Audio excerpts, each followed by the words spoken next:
What's up, everyone? Rachel West and Eduardo Encina for the Times here with you. And we're back at Amalie Arena for Lightning opening night, Ed. It's finally here.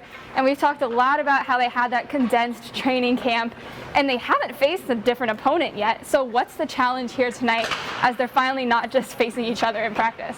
Right. Now, Rachel, this is an important night. This is one that everyone's been waiting for a really long time, us included. I'm wearing my Eddie Bauer flannel here, so it's like it's hockey season. We're ready for that. But listen, like you said, training camp was short. There were no preseason games. We talked about that a lot.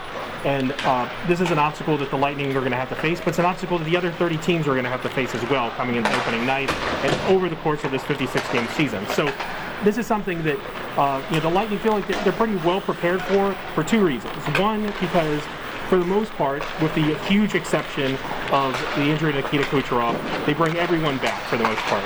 And two is that they were the last team to play a hockey game and they won it. And this wasn't that long ago. It was September 28th when they won the Stanley Cup. So whereas other teams had longer off seasons, these guys feel that off season, that short off season, actually could benefit them. So obviously there's going to be so many different things and obstacles this year that we talked about a lot. Among them the coronavirus, among them the short schedule. You can't start off slow.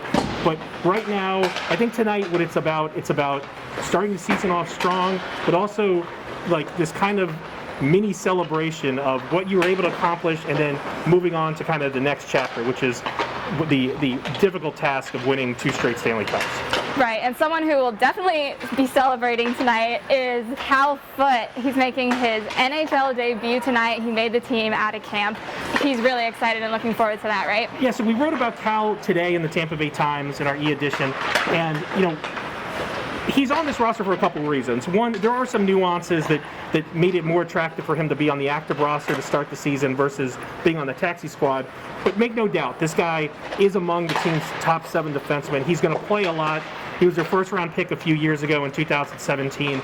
And right now, it's about, we mentioned about how much the veteran presence and how many guys are back from last year's team.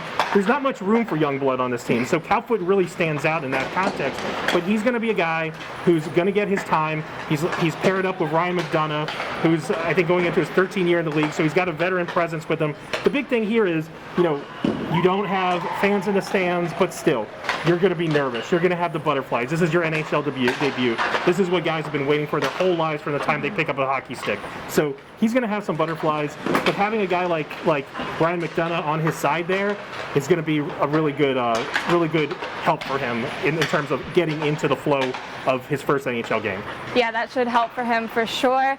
And as you mentioned in there won't be any fans here, unfortunately, but the team will still be going through with the banner unveiling. How weird is that going to be for them? So this was a decision that had to be made, over the past couple of days after on Friday they decided that they weren't going to have fans in the stands. And obviously the Lightning wanted to have fans in the stands in a limited capacity, no more than 4,000 a game.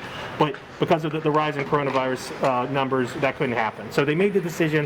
Now, the next decision was trying to decide how they were going to do this. And the key word I think we need to understand here is that this is going to be an unveiling.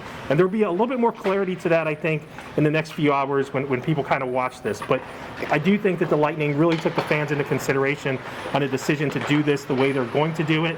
And, we'll just have to kind of wait and see. So. Wink, wink.